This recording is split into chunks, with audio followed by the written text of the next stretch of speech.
Hello, Motor Rider World fans, and welcome to another live Facebook chat. We did our Talking MotoGP last night because old Zuckerberg and crew decided to destroy Facebook and Instagram and all that kind of stuff on Monday night. So we moved that to last night. That was talking everything MotoGP. And tonight we've got something a little bit different. We're going to be talking to probably three of the fastest, dirtiest bastards this country has ever seen. And I call them that because I'm jealous. When I watch these guys ride motocross bikes, I'm just so jealous, because when I climb on a motocross bike or anything that involves dirt, I just look like a complete moron. And I just wish I could do the stuff that these guys do. So I'm very, very pleased to be able to bring you this live to Facebook interview with three superstars that went overseas a couple of weeks ago to Italy to represent South Africa in the MX of Nations. So basically it's all the best riders from across the world representing their country in like a World Cup of motocross. Is probably the best way to describe it. And I think it's brilliant. I'd love to see that kind of thing in road racing, to be honest. Everyone competing on the same bikes, obviously, because MotoGP is a little bit different. You can't have Rossi on his Yamaha M1 MotoGP bike versus Stephen Windal on Supersport 600. So, yeah, it's going to be a great interactive live chat as always. Please send your comments. Dennis James, Colin Kane, Daryl Northern, Jacques Smuts, Hey Rob, Mzanzi and Asterian Batteries is off the MP to experience these dirty bosses you talk of. Oh, you're going off to the MP. Oh, yeah, you're gonna see these guys. They are just ridiculously good. Ray Hendy, WTF, did I click on now again? Yes, Ray, you're gonna come not talk MotoGP, we're gonna talk MX of Nations with very, very fast motocross riders that represented South Africa recently. So yeah, we'll just give it one more minute just to get everyone in. Daryl Hancock, how's it? Hey Daryl, thanks for tuning in. Again, just very interactive. We love questions. Please ask away to all three guys. We'll give them obviously each their own time in the spotlight. We really want to just pick their brains and get the whole experience of going and representing South Africa and racing in Italy, the whole behind the scenes story, and really just get everything from them. Megan Goosen, hello Megan. Hi Goose. There we go. That's, I'm sure, for David Goosen, who we all call the Goose. Derek Dietlief, Sean Mitchell, Kellerick. So everyone's starting to tune in now. That's nice. Hello and welcome, everybody. So without further ado, let me introduce you to our three superstars one at a time. And then we will just have a single chat to each of them so we don't get confused and we don't overload South African internet, which doesn't normally do that well. Ray Hendy, is Stefano Everett still riding Greg Albertine? No, Ray, we long past those days, my China. Stefano Everett. No, you like me. You're still learning the dirty stuff. Trevor Pollard from Gazebo World. Evening. Hey, Trevor. Hope you're doing well. Xavier Arnold, Lionel Cronier, Nick Jardine, Wade Wright. Another one of another dirty bastard, basically. Carmen Fisher, Zenzi Mofakate. Of course, Zenzi with Little Man. They're also very much part of the off-road scene. Martin Supra. So everyone's joining in. So without further ado, let me invite and introduce, I should say, our first guest, Mr. David Goosen. David, how are you doing? Good on yourself. Thanks, Rob. And hi, everyone else that's watching. Yeah, good, David. Thank you so much for joining us. Yeah, we're going to catch up with you now. Let's introduce your two fellow dirty bastard friends. Tristan Purden, how you doing, man? How's it, everyone? And how's it, Rob? How's it, David? Hey, Tristan. Yeah, you guys should know each other pretty well by now. And then the third and final guest for tonight's show is Camden McClellan. Camden, how you doing? What's up, everyone? I'm good, thanks, and you? Yeah, good, thanks. Just quickly, a little backstory here. David, you back in South Africa and you based in South Africa. Tristan, you back in South Africa, based in South Africa. Camden, where are you based at the moment? Belgium. I'm based in Belgium, by 20 minutes from Lommel, so kind of a motocross hotspot. Nice. Okay, so all the way from Belgium. You can hear his accent. I don't know if you picked up on it. Don't start this now. We've just joined. I was going to say it's a very different South African accent I'm hearing there, but this is what happens when you go overseas. Exactly. Ray Hendy, we must invite the Kimberley kid, Warwick van Skalkwyk. No, we're not going to invite him. Don't worry. David, let's start with you. Let's get David in the picture here. You see, I'm still learning this whole director thing. So I click on that. There we go. So there's David Goosen, ladies and gentlemen. David, quickly just give us a little background of you obviously racing. This year you signed for Rockstar Energy Husqvarna team in the 450 MX1 and MX2 category. How's your season gone locally so far? Yeah, it was a big change this year. Obviously, I was with one brand for quite some time, and yeah, the change was good, and the year's been good. The competition's been tough. The top 3 to 4 riders are riding at quite a good pace, so it feels like every year it gets better. Even though I feel like I get better, the pace gets better. So yeah, it's been tough. Tristan's riding really well. Camden actually came out to PE in the beginning of the year and gave us a real good go. It was like good racing on the 250s. And yeah, I think I'm second at the moment on the 450 class and third on the 250.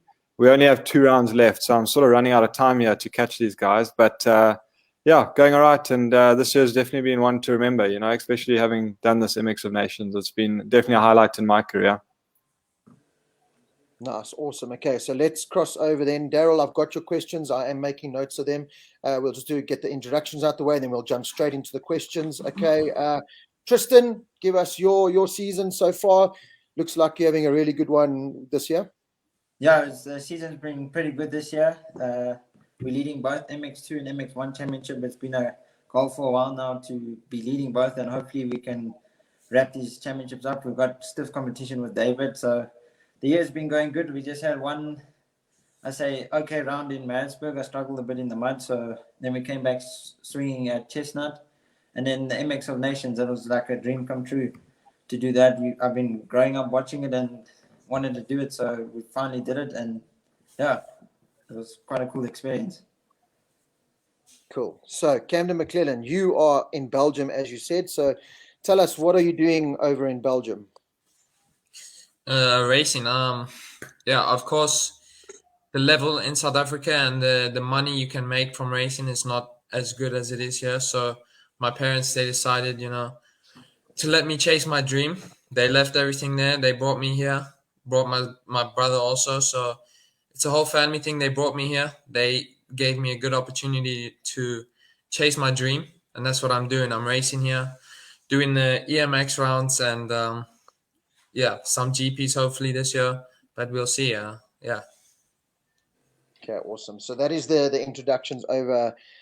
Guys, just a quick background. David, we'll start with you again. So this MX of Nations, like I said, it's pretty much the World Cup. The best riders from each country go and represent their country, and you all race against each other in MX2, MX1, 450s, 250s, whatever it is. It kind of upsets me when I had to see this on Facebook that you guys had to do a fundraiser to get yourselves over there. So, how does this work? How did you guys get there? What kind of support do you get locally and all that? Because, you're representing your country, but it's not just a case of, cool, here's plane tickets, fly over and go race and have a jaw. It's a little bit deeper than that. Yes, it is tough. I won't sort of go straight to the point, but we had no funding, quite frankly. It was completely on our own, to the point where we had to buy international licenses, flights, rent motorcycles, do the rest of it. So yeah, it is difficult. It's a big ask. Again, it's a small country. We're going against a strong exchange rate to the euro, so it's not easy. But fortunately, the small group of people that we've had involved have really thought far and wide and come up with really good ideas. And what's nice is the 3 riders I'm talking about have some pretty good relationships with our sponsors who have contributed to this campaign that we ran. And Cheryl, who was the team manager, she came up with the idea to do a backer buddy campaign where it's a very formalized, registered website. It's not like you're just handing over some cash to somebody. So basically, we did that. We all got some sponsors on board to give certain product to give away. The tickets were 150 Rand. And the prizes actually were released today. The winners were released today through our social media and stuff. So that raised us quite a bit of money, which we'll obviously split 3 ways to help our costs. But I know, I had a little bit of help personally. Tristan did, and I'm sure Camden did as well. He's obviously based over there, so it was a little bit easier with no flights and stuff like that. But yeah, thanks to those people that did buy tickets and I mean, a few of them have messaged today saying the prizes were awesome, like well worth 150 Rand. So yeah, we did all right, but we ran a really tight budget, which was key. You know, in the past, the guys have really thrown money at this race, and I don't think we spent money on things that were absolute necessities to us, and that was by being there, enjoying the experience, and quite frankly, it was a really South African team. Like we were like, you know, out the back of these little old camper vans, doing our thing, having a braai, you know, 2 pop-up gazebos, and quite frankly, I wouldn't want to do it any other way. I think the other 2 would be the same. So yeah, it just was a really cool experience, and fortunate to have people help us to help cover some costs.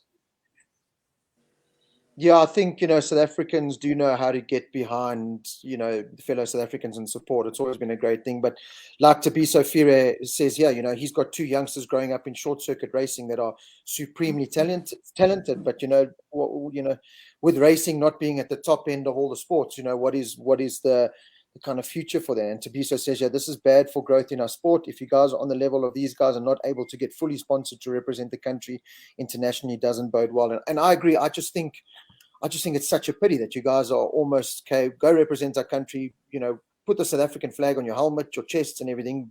Yeah. But, you know, you got support from South African, but not companies and that. So, yeah, we'll talk more about that a little bit later. Tristan, David was talking about, and this was a question I was going to ask, you guys had to rent bikes. I was going to say, did you guys take bikes over? So you rented bikes. What were the bikes like? I mean, would you have done better had you taken your bikes, or your bikes not on that level? Tell us a little bit about the bikes. So the bike I got was my friend Kai in Holland. He helped me out, and his bike was pretty worked up. So I wish I had, say, maybe an extra few days riding the bike to get used to it. It was very different to my bike back home. And also we realized the European bikes only come with 4 gears, and our bikes come with 5. So that was a little bit different, trying to ride the gearbox different. And I think I struggled with that a bit because I use my gearbox a lot compared to they do. So, but the bike was really strong.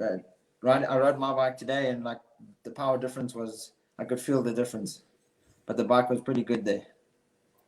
So just tell us why the 4 gears only thing. Sorry, I'm a superbike guy. I'm terrible at this. So why would Europeans? Is it just because of their riding conditions there compared to us, or? I have no idea. I think it's just maybe their tracks are different to the because South Africans, we get the American bikes, maybe because the American tracks are longer, they get a 5th gear, and European tracks are a bit tighter. So I think maybe that's the deal with the bikes.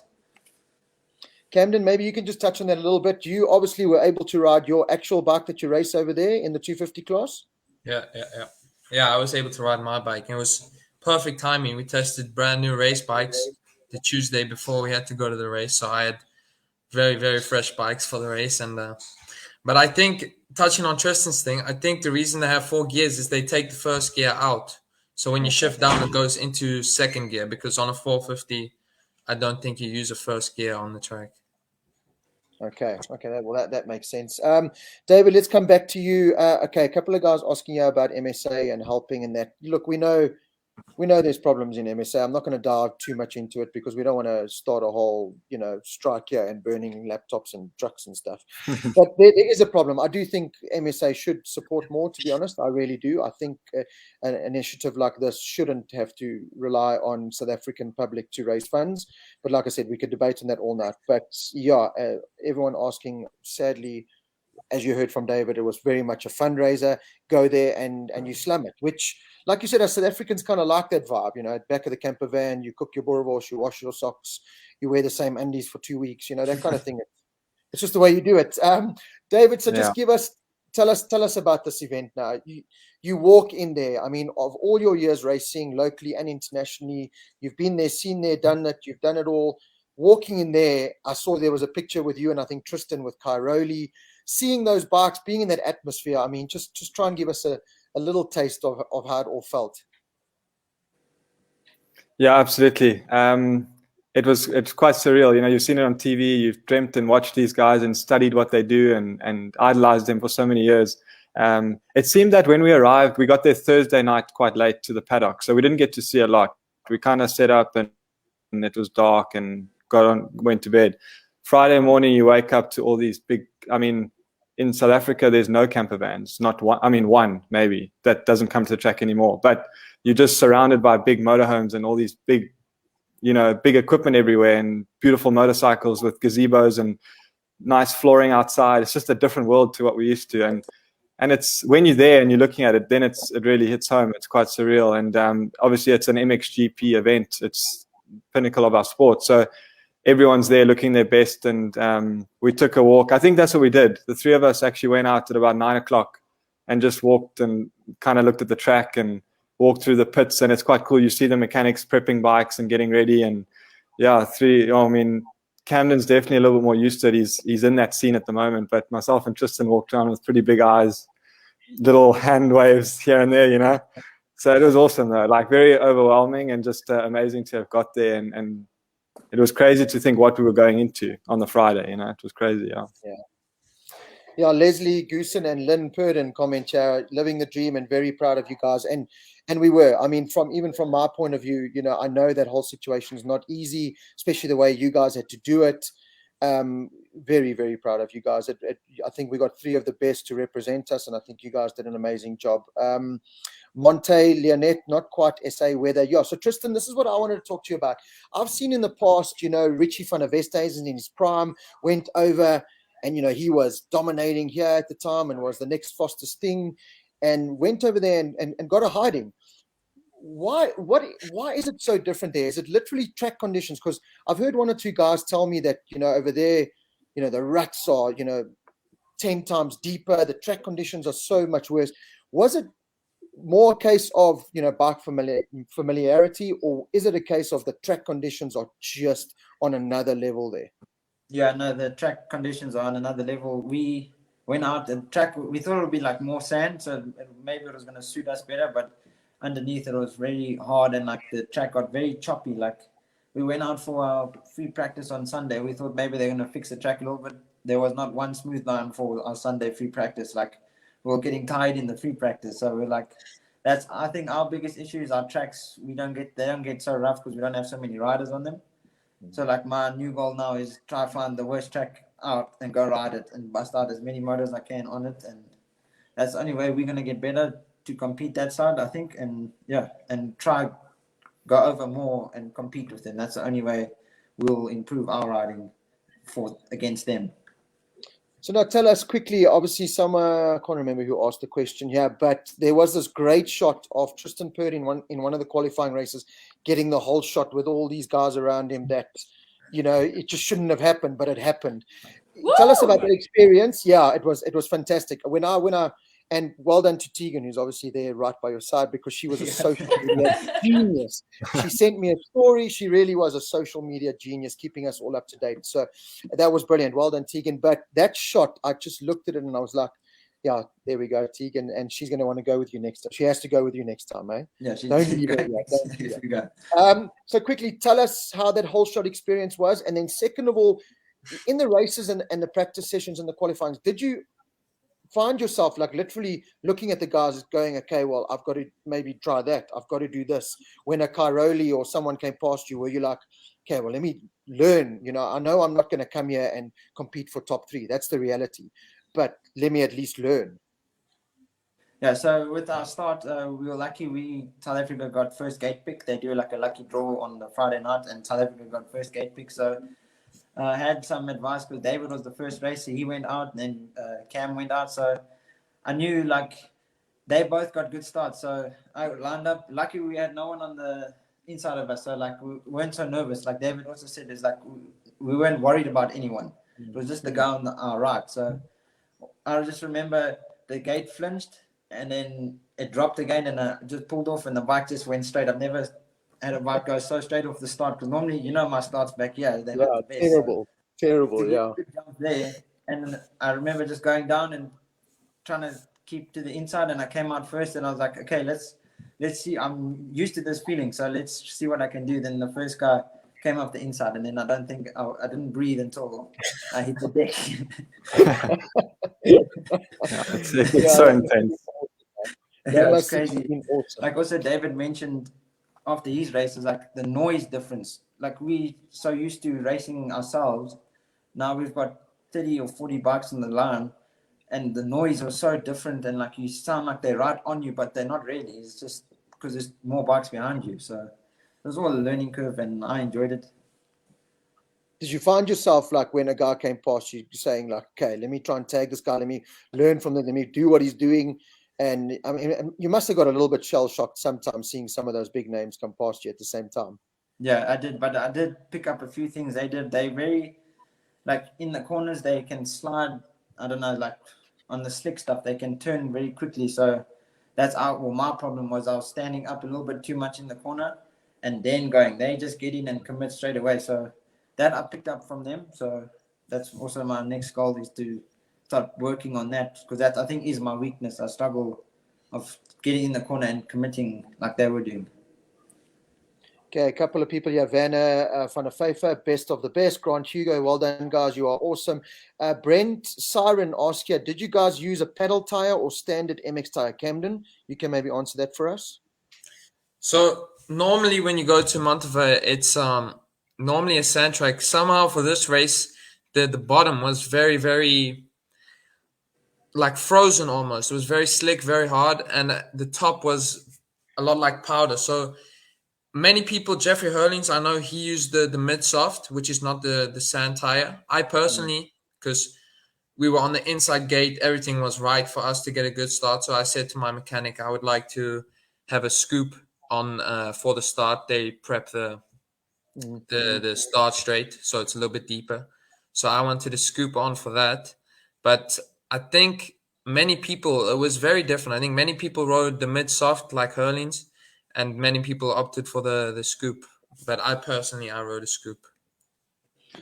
Cool, thanks. Now tell us a little bit about your qualifying races. You got off to a banger. I think you finished 6th in the first one. Everything was looking good. Just tell us about your qualifying, and we'll get to the main heat later. Yeah, so like both of them, I got a good start. I think I was around 3rd or 4th, one of the two. I can't really remember. And then I was 4th. My teammate, he got the whole shot. I was behind Tom Viel, Rene Hoffer, two KTM factory boys. And then they eventually got around my teammate, and I tried my best to follow them around. But I took a little bit longer. So I got into 3rd for 2 laps, I think. And then Conrad Muse, he came past. He was on another level, really, compared to everyone else. He came past me, and then I sat in 4th about the whole race. I was riding really well. I was in front of Guadagnini, who was another factory rider, and Gifting. And then last 10 minutes, we were having quite a good battle. Gifting and I, we passed each other multiple times, and I was having a good battle, running 4th the entire race. And then 2 laps to go, I kind of turned it up a little bit because, 2 laps to go, someone might run it in on you. So I turned it up. I wanted to get away from those guys so nothing could happen. And then last lap, about 3 corners in, I ran into a bunch of back markers, and they were in their own battle. So I kind of got held up behind them, and then the 2 others behind me caught up to me. And then I was like, okay, I got to make it happen now. So I made a very silly decision, but I didn't really have a lot of time to think it through. So I made a silly decision. I left the door open, and then Gifting got past me, and then the next corner I tried to get back past him and left the door open again, and then Guadagnini ran it in on me. And then the last lap, there was almost a bunch of T-bone action happening. Like 2 corners to go, I saw the door open, I went for it, I missed, but it was close. So that last lap was a good battle. It was close, and it's nothing to be ashamed of. Normally when 2 people pass you on the last lap, it's a little bit frustrating, but I jumped to finish. I was happy. It's not like 2 idiots rode past me. It was two of the best in the world. So yeah, that sounds epic, dude. Like you said, I would probably faint if, in road racing terms, I had a Rossi and a Marquez come on the inside of me. I would literally just faint. So, Tristan Purden. A couple of questions here that David, you can answer for us. Yeah, Carmen Fisher. How did the other teams handle you? Were they welcoming? Were you getting a lot of help from other guys? I wouldn't say too much help from anybody, but we were all, I think, within conversations with the other riders. Like I remember lining up at the gate. It was really overwhelming being gate number 1. That's pure luck of the draw. they actually take a ball that's a country and then a ball that's a number. And they basically, that's how you get your lucky pick. So I was next to a guy in Latvia who I don't know who he is. And he's like, hey, man, so like, where are you going to go? I was like, I don't know. Where do you think I should go?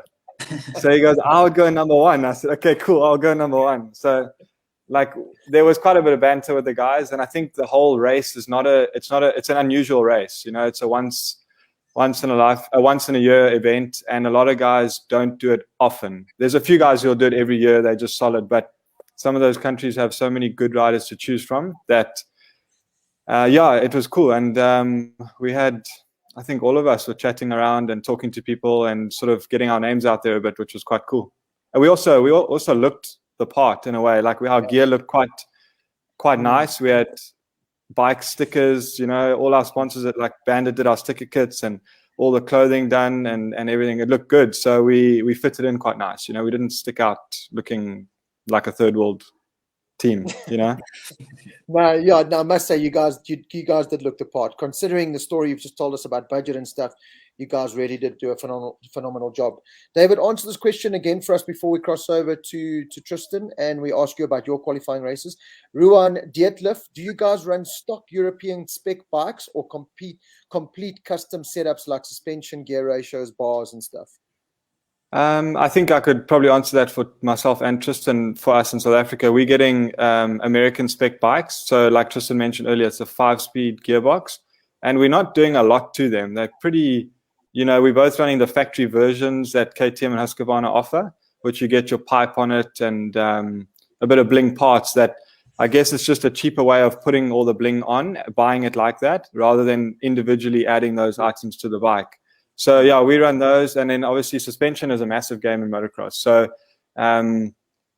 interestingly enough, a lot of the guys at this race, which I noticed, they're running like 52 mil diameter forks, which is very factory. So we run a standard 48 mil, but we're running WP's cone valve, which is like their high-end fork and shock and stuff, which is really, really good. It's a bolt-on part.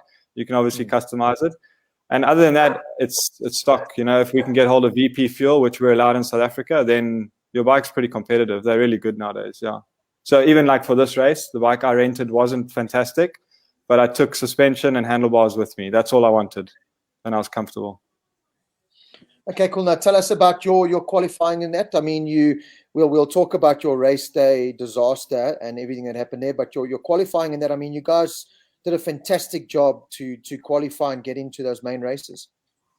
Yeah, absolutely. It was quite a task for us to qualify. Anyway, I mean, it's proven that in the past. There's been some good countries in the past that never made it, and so yeah, that was like a big goal for all of us. Just to let's do Saturday, let's race our best and see what happens on Sunday. So for me, I got one of my tasks and one of my biggest goals achieved. Like I said, we'll get to the rest later, but I was third out the gates, it's an amazing feat to do. However, I can't say it was nice. It was extremely unpleasant being at the front of the pack with a bunch of riders like that. So it was, I can't explain. I even watch videos of it now and it looks fast and the guys are good, but the pain I was under, I didn't get arm pump, which was great, but the pain my body was under at trying to ride that fast was insane. And like Tristan mentioned, they sound like they're sitting on your back seat with you, but they're only two bikes behind you. It's just the intensity, the noise. There's so many riders. And I mean, the train that I had behind me was probably 15 riders, one behind another, like wheel to wheel to wheel. So the moment I got overtaken by one rider, and it was maybe a Caroli, it was already overwhelming to see him overtake me. But then I'd like, let me try and follow him. Let me see if I can do 2 corners with him. And then the moment he passes you, the next guy's already bumping your back tire and screaming at you and revving at you. And I mean, the biggest thing I struggled with was in our tracks in South Africa, if there's a rut in the inside or a sand berm or whatever type of terrain it is, it's fairly similar for half of the race. It might move wider and all that. This race, every time I jumped into a turn, the rut had moved. So one lap I'd come in saying, right, the inside was good. I'm going to stick it and keep my speed up. You jump the jump and you have a look down, and then that inside rut's not there anymore. So while I'm deciding where to go, they're fully committed, bumping you out the way. There's just no time for anything. They really are intense and fast. So it was crazy. It does sound. It just sounds absolutely manic. Tristan, let's get to you. One question before we get into your qualifying races. Mtoko Kosa asks, how do you keep your cool when you see other racers putting pressure or trying to pass on you? I don't remember much because when I whole shot it was just mind blowing for me, and then I was on the deck, so then I was fighting from behind. So, so to me, for them, they all human. So I was just telling myself they're the same as me, they're the same as everyone. So just fight back. Okay, now tell us about your qualifying races after your fantastic start and then your blunder. How did the rest of the qualifying go to make it into the main race? So yeah, so our whole shot got out leading, and then we went up this uphill, and it had a lot of square edges. Like you can see it on the TV, but not as bad as when like riding. And my foot came off, and I lost my balance, and I fell into the bank on like my shoulder. So I knocked my wind out a little bit. So trying to pick up the bike, and I was in a bit of pain. And then I was at the back of the pack, so I just told myself every position counts. So I just tried my best just to keep passing as many people as I could. So I passed a few guys. I think I ended 23rd. So that's what it wasn't my best race. Was like I was sore and hurting, but I just told myself just keep pushing, don't give up. So it worked out at the end. We all qualified and counted, yeah. Yeah, it was fantastic to see South Africa qualify in that depth of field. Was simply amazing. So again, just well done to you guys. Camden, tell us about now your main race. You've got into the final, and like you said, it was bashing and barging and every man for himself kind of thing. You were doing fantastic. You did fantastic, but you were really putting on a solid ride. And then just tell us about what happened then.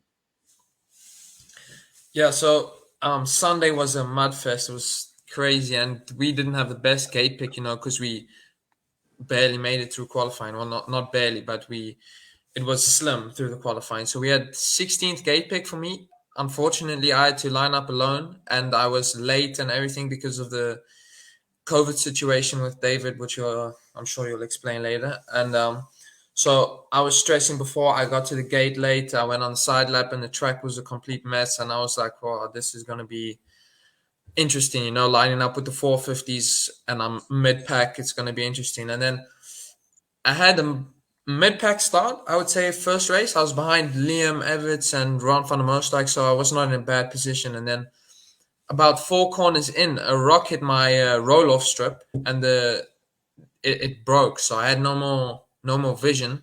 So halfway through the lap, I had to throw the goggles, and then I was riding in last, because if you ride mid-pack with no goggles, your eyes won't last. So I was in last. I came in first lap, put on new goggles. I was about a half a lap down on anyone. So for 2 laps, I was riding by myself.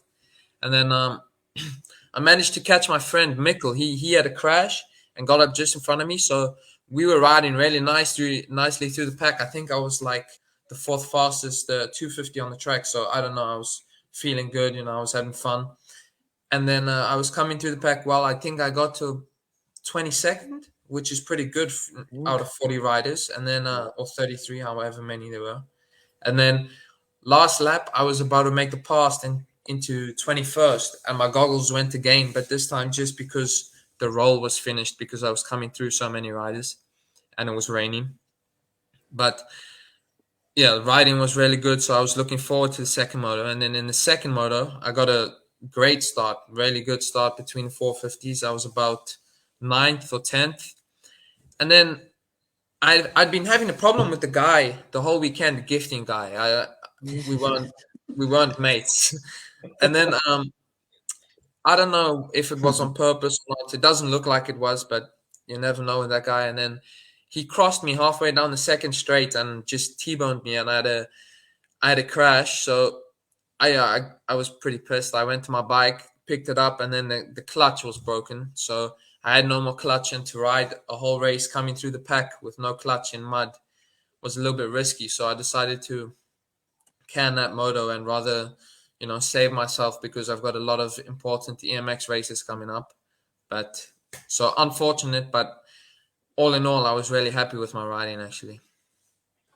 Yeah, no, you did a fantastic job. I think, it was a good weekend in a way, with everything that happened, that you kind of proved to all yourselves that, you know what, with a little bit more of this, a little exposed to a little bit more of this, we can be with these guys.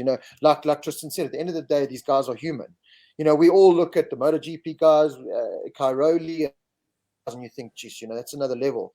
And I think when you're there, and I think the likes of the Brad Binder, the Darren Binders, and the guys that go race against them overseas, certainly in the road racing side I'm talking about, you kind of realize, and that was one of the first things Brad said to me when he was in MotoGP. He's like, yeah, Mark is phenomenal, and he's really precise, and he's brilliant, but he's human. If he can do it, I can do it. So yeah, I think it was a really good exercise. I'm keen to see what David and Tristan do here locally now that you've learned all those tricks of the trade overseas. David, just quickly give us. So you fly into Italy, you do the whole process, you sell your body for 2 weeks to raise the money to go race in Italy. You eventually get to Italy, you're there Thursday, Friday, Saturday, and then all of a sudden Sunday, okay, you've got COVID, you must go home. Tell us the full story here. Yeah, it's been a big week of telling the story, so I'm good at it now, at least. But it's still heartbreaking to me now. We just had a video, you guys will see it soon, of our recap of the weekend, and it was like, man, we were so close yet so far. And again, my goal was to qualify, which was great. But how it works is, I guess, when anyone's flying anywhere, you need a negative PCR test to travel, a COVID test. So we got it when we left, and I was fine. We got it when we arrived, I was fine. And then even to get into the paddock, you need to be negative. On the Thursday, you need to be negative to enter the paddock, which I was. So the weekend carried on, and then Sunday morning, there were ourselves as well as a few other countries and riders that were going to the testing station to get their tests in order to fly home on Monday. So we had, let's get it out the way, and then we can focus on the racing and all that sort of stuff. So we go get it done, and now we are 40 minutes, I think, before the MX1, I mean the first race, which is myself and Camden racing. And I'm literally about to put my boots on, and this gent from the MXGP staff, the staff from them, comes over on a motorbike, and he calls me aside, and he says, we have a bit of an issue. Your test is positive. So I'm like, my test? Are you sure? Like, he goes, literally, you positive. We have a problem. So I said, okay, just what about the other two that came with me this morning? Because we're all in the same camper van. They're like, no, they're negative. So I said, well, then someone else has it in the paddock, because I entered the paddock negative, right? Mm-hmm. No, well, there's two options. You either leave immediately or you go and get retested, and we'll take it from there. So I was like, well, let's go quickly because I need to get going here. So we go back up. And again, long story short, I ended up doing 3 different tests. And what we can gather is that one was negative, one was positive. The third one, we never really got a finalized answer on it. They were being like quite Italian in the nicest way, just abrupt and not being straight. So the thing that was like black and white to us is that Camden got called to come have a test, and he went in and did it, and within about 2 minutes he was able to leave, and I was like, but my tests are taking 20 minutes to get the results. How can he go? So that he's got the vaccination, right? And I don't. So I explained to them that I couldn't get the vaccination because I had COVID in a short period prior to going to Italy. So I couldn't get the vaccination. I couldn't get the 1-shot or the 2-shot vaccination types. Plus, you guys confirmed that I can enter the country and race the event with negative tests. So anyway, long story short, the rain is pissing down, emotions are flowing. It's getting quite hectic. Camden rushes off the race. I think he made it there within like 5 minutes to go. So, I mean, his mind was nowhere near the ready state to take off in a class like that. So fair play to him. And obviously Tristan knows about it too. So he's sitting there puzzling at the pits, because he was negative, so he didn't have to come up. So anyway, long story short, I get disqualified immediately. They'd asked me, you cannot race and you cannot enter the paddock. You've got to stay outside. And that was like I've been through some stuff in my life, but that was low, And I phoned my wife and I just said, listen, I can't come in. Like, either I don't know what we can do, but I'm going to walk to town and grab a coffee or something. Like, it's over, Pissing with rain, off we go. She meets me and we go have a coffee.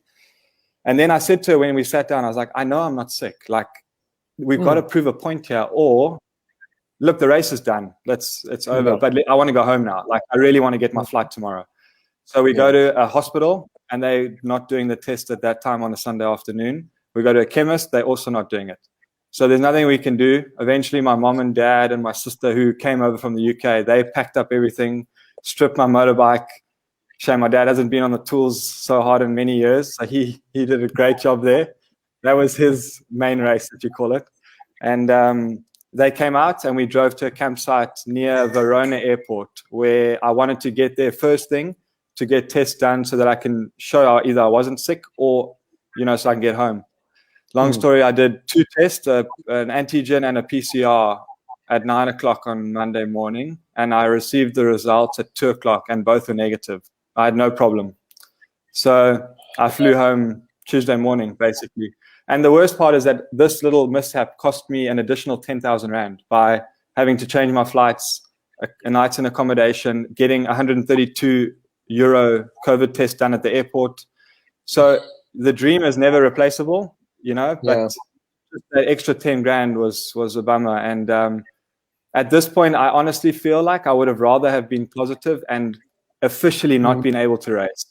But to know that I could have raced, it's a tough blow, So it is what it is, and I just have to look at the positives, because it was absolutely positive all the way through. And I'm trying to tell myself that life wasn't working for me, and maybe I wasn't supposed to do the race on Sunday. That's all I've got to work with, Yeah, I think things do. I've always been a firm believer of things happen for a reason. So obviously, that's the best way to look at it. Hopefully, we can get you back there, and we can have a round 2 of that. Stephen Berry, next time champ.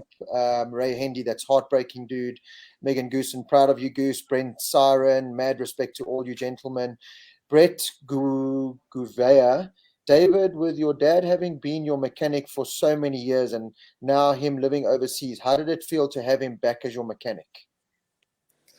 Funny, Brett, I grew up with Brett in Durban back in the day, so he knows my dad pretty well. Being a car mechanic and a diesel mechanic, my dad wasn't keen on the tools, actually. I think he was there on holiday, and I said to him, they were literally the Brits abroad, my mom and my sister and my mom and my dad. So we got 2 mechanics bands, and when we got them, I said, my wife Shannon, here's one for you, and Dad, here's one for you. He's like, don't you have someone that can help you though? Like on the line and like in the pit box and stuff. So Tristan's friends, Jana and Kai, they were helping us massively with the actual, the racecraft and mechanics and stuff. We had Rian Nieveling there as well, and we had Laren van der Westhuizen helping with that. But my dad was there on Friday. We had to re-grease this headset of this motorcycle. We redid the linkage.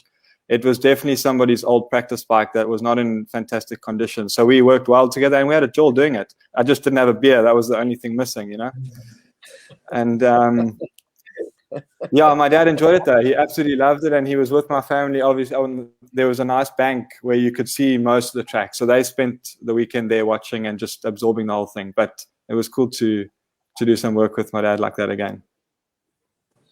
Yeah, there we go. Okay, so Tristan, give us your rundown of your main race.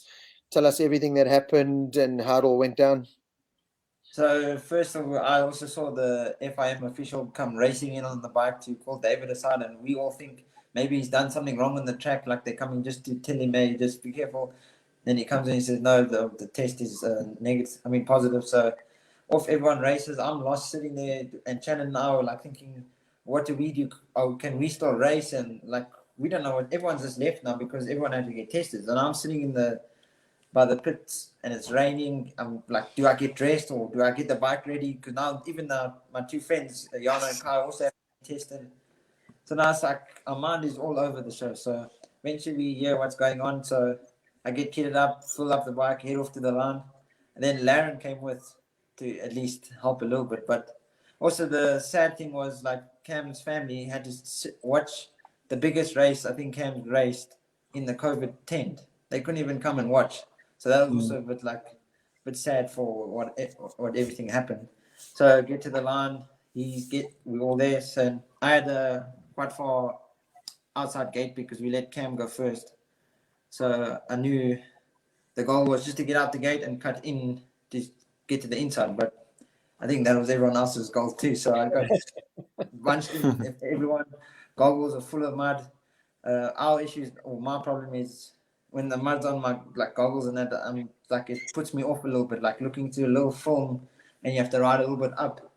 So it puts me off and came in for goggles.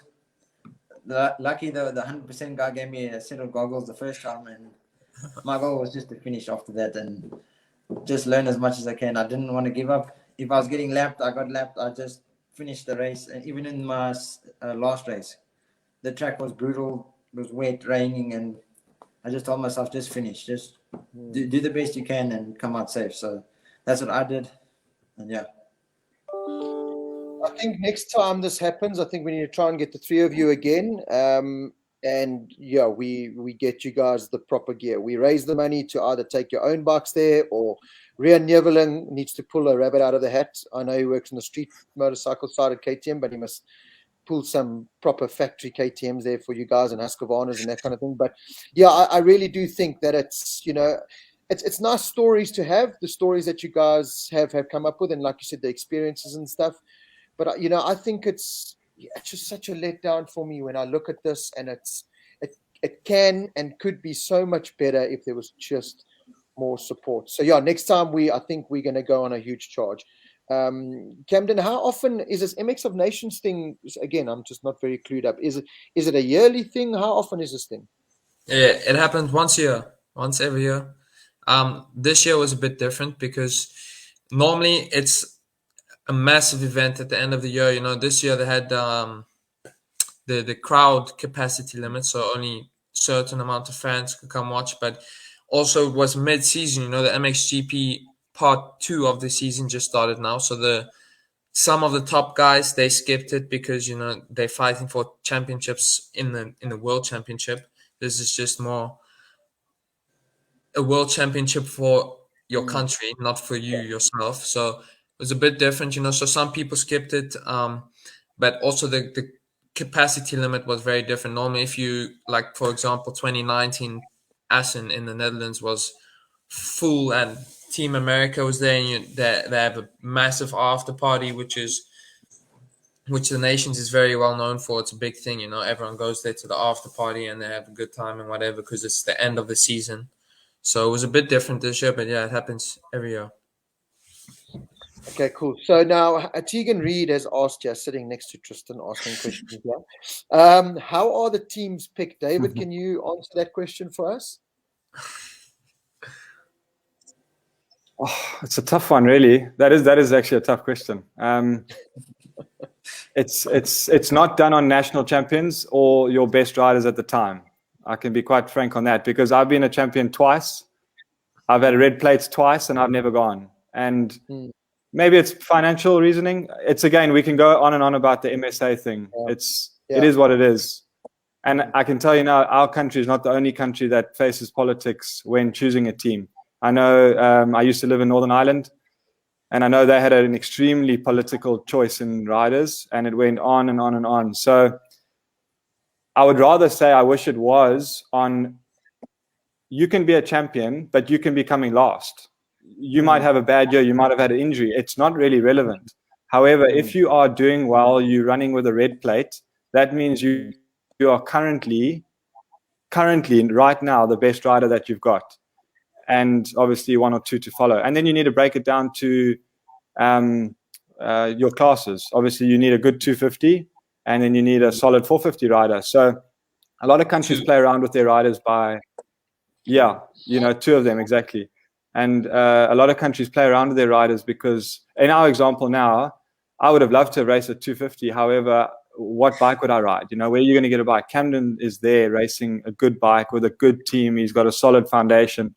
Me and Tristan could go race stock 450s, and we're the best 250. We're the best 450 riders that South Africa's got at the moment. So this year it was fair. It really was. And again, if we had more time and more planning and stuff, we could have been a lot better. Like, I knew if I had 2 seconds under my belt, I would have been I would have been in the race. And I know I had the 2 seconds, but you would need to go 3 weeks before, maybe do a couple of days on the bike, maybe do a warm-up race before.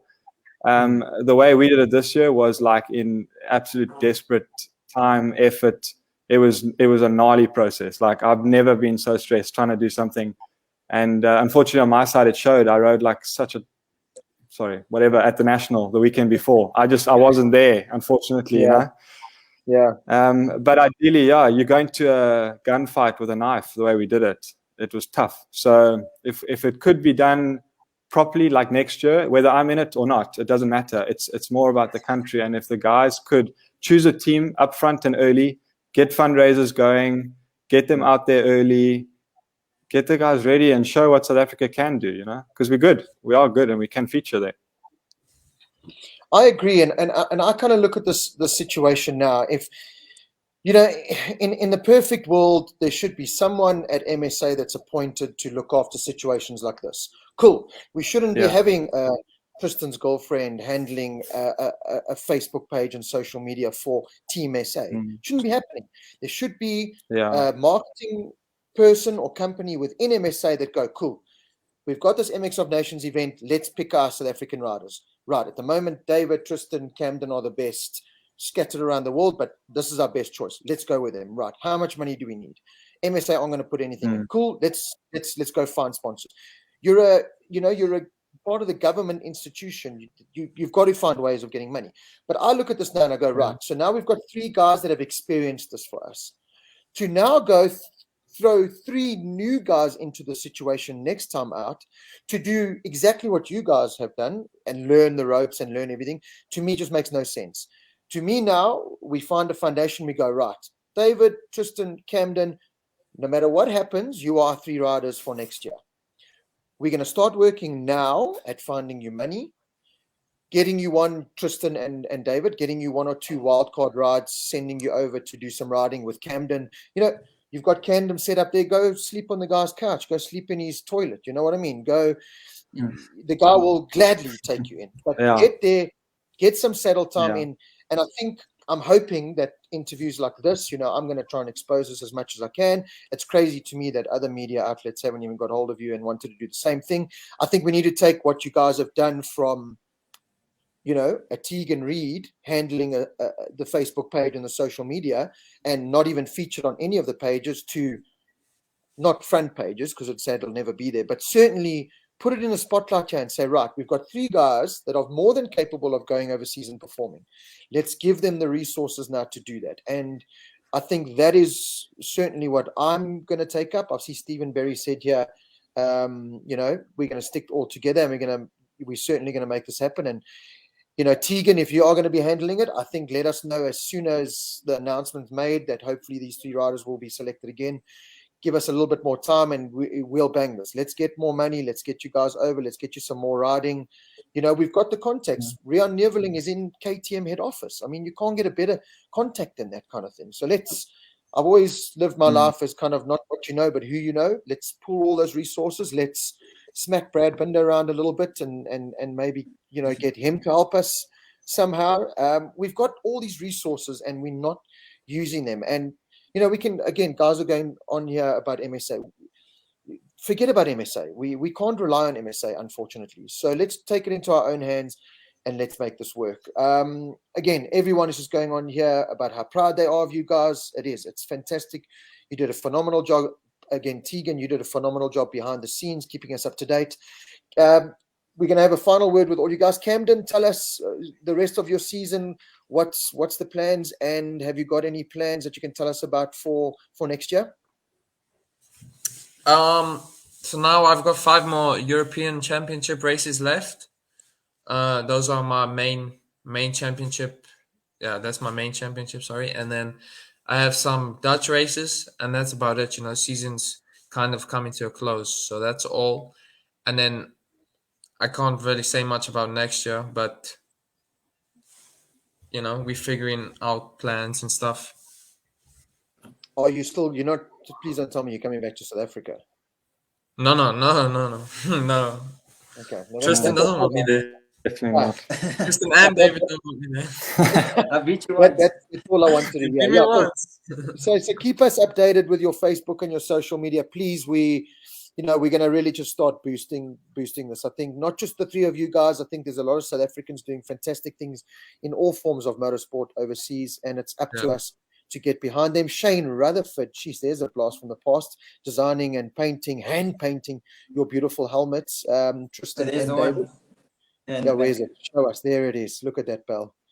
Yeah, you got to know what you're doing with a paintbrush to do that, eh? Yes. Shane, well done, my buddy. He still owes me a replica road race. 2 days, but eh? I'm not. Yeah, I'm not. I'm not cool like you guys. You know what I mean?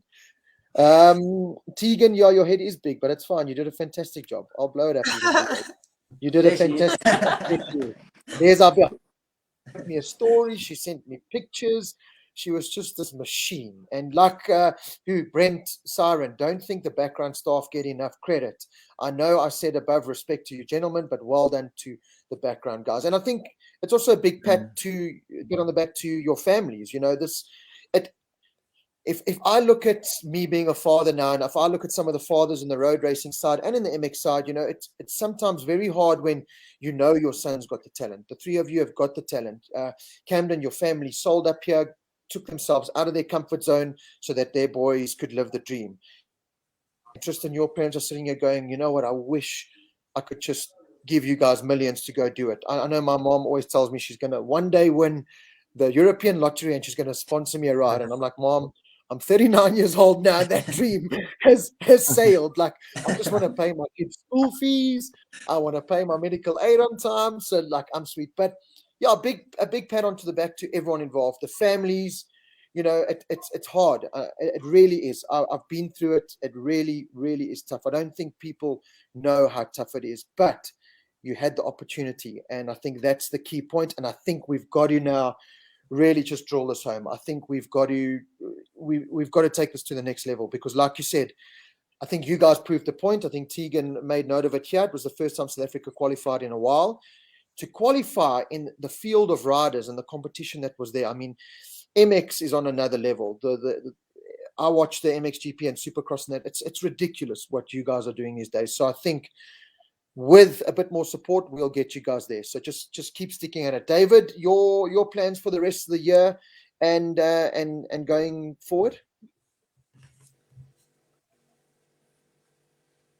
Has he gone? He's gone. No, David. Is it Cape Town internet? Yeah, it must Yeah, be that's Cape what Town. happens when you live in Cape Town. It's the mountain. There's a cloud over the mountain, so now there's Yeah. no. So we'll come back to David. Tristan, just tell us the rest of the season. What's the plan and next year? So we got 2 more nationals left. So my goal is to try to wrap these championships up. It'll be another dream come true to win MX2 and MX1 in South Africa. It's not everyone can do it, and there's only been a select few that have done it. So it's quite a lot of pressure on myself, but we've got a comfortable points lead at the moment. So my goal is just to stay safe and bring these championships home. And for next year, still race over here in South Africa, but my main goal would be to try go to Europe. And like my thing in life or my racing career is I just wish I could have one opportunity of a full year in Europe just to see, because you can't go over for one weekend and be like, okay, that's where we finish. We need to learn so much. So I've been over, but I've never had that full opportunity. So hopefully one day that still happens. But at the meantime, the goal is just to win as many races as we can in South Africa and championships for my team and that. So, yeah. Right, David's back. David, that mountain. You got to chop that mountain down. Signal. Yeah, the clouds came over there. Obviously lost you guys.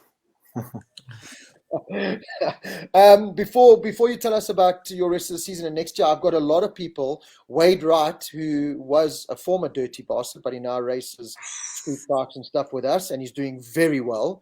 Already got a podium last time out. When are we going to get you guys to do some road racing with us, to come play with the real boys? You know what I mean? Oh. No? When you sponsor me, I've always wanted to. Okay, so we got to get 3 bikes. Camden, are you staying there? Are you coming back to South Africa in the holidays? What's the plan? No, we're coming back in December. We're coming back, the whole family. Okay, so this is what we do. I'm waiting for the Binder boys to let me know what's happening. We do a meet and greet with them at the end of the year, every year at Ridgeway Race Bar. We're going to get you guys. We're going to hit out at Red Star Raceway or Formula K. We're going to get you guys some motards. Because I don't want to throw you guys straight onto superbikes. I think that's a little bit unfair. You go from doing your 140, 160 k's an hour, to all of a sudden 300k superbikes. But let's get you on motards, and then we'll hit some superbikes at Red Star Raceway. We'll get KTM to give us 10 Super Dukes, and we'll just go have some fun. I'm keen for That'd that. be I want amazing. it. Amazing. Can I just stay on the scooter, please? If you organize it, I'll show up. Okay, Camden, I will make you the promise that when you are back, I will be in touch with you, and I will set up a motard day, and we'll go do a little bit of riding at Red Star Raceway on some kind of superbikes. We'll Deal. find some. I'll be bikes. there. I'll be there. Good man, I like that. Tristan, you can wash the scooter while we have some fun. So, David, tell us quickly your plan for the rest of the year and next year. Basically 2 rounds left for nationals. We've got Bloemfontein in I think 2-3 weeks time, and then we go to Legends, which is at Rhino Park in Joburg. So I just want to end on a real high, you know, like I'm not too far away from most definitely securing second in both. I've got to try beat young Cameron Deroe as well. He's doing pretty well at the moment, and then obviously Tristan's on a roll, so it'd be cool to slow him down a little bit if I can. But yeah, just honestly finish off on a high and just have a great year on what was my first year with the team. Learned a lot of new things, a lot of different things on the motorbike, got comfortable, and and then see what next year brings. I feel like I'll probably stay with exactly what I've got. I'm very happy doing what I'm doing. So we'll finish it up and see what happens then. Right. So I've just thought now, before I say goodbye to you, I've thought of the best plan. What we're going to do when the Binders are here, we'll get Shez Marais involved, maybe Stephen Windall, me, my brother, maybe we'll get some road guys and you guys. We'll do a lap time test, maybe around Red Star or Formula K. And then we'll have to jump on your MX bikes or dirt bikes. We go somewhere and we do lap times and we see who the ultimate rider is between dirt and track and streets. That sounds like that would be cool. I promised Bradley Cox I'd get him involved a while ago as well, and maybe we'll even throw old Kieran Fitzgerald in the mix because I know he hates going over 200 k's an hour, but we can maybe change it. So yeah, let's make this happen. When end of the year, Cam, when you're back, when the Binders are back, I'm gonna sort out a really cool 2 days for us. One day street stuff, next day dirty bastard stuff. So let's do that, guys. I can't thank you enough. Thank you so much for taking the time out. I think everyone's enjoyed listening to the stories. Everyone just the same sentiments. You guys really did make us proud. You really, really did. Forget the results, forget what happened. The way you guys just showed your South African mentality and strength and went there and competed and qualified and dealt with everything that happened. You really, really, really are just great ambassadors for not only South Africa and South African motorsport and MX and everything, but just as human beings as well. So we'll continue to support you. Well done. And we'll definitely see you guys very, very soon. Thanks Awesome. Rob, for having us. Yeah, thank you for having me. Thanks for having us. Cool. Well done, guys. And I'll put this up for everyone who wants to know. I'll put this up on our YouTube channel so that you can watch it again and you can hear all the great stories and that. But until next time, go follow all these guys on social media. I'm pretty sure Tegan is going to just flood the internet now and Facebook. I think it was Tegan that broke Facebook the other day, to be honest. She's going to flood it with your guys' social media. Go support these guys.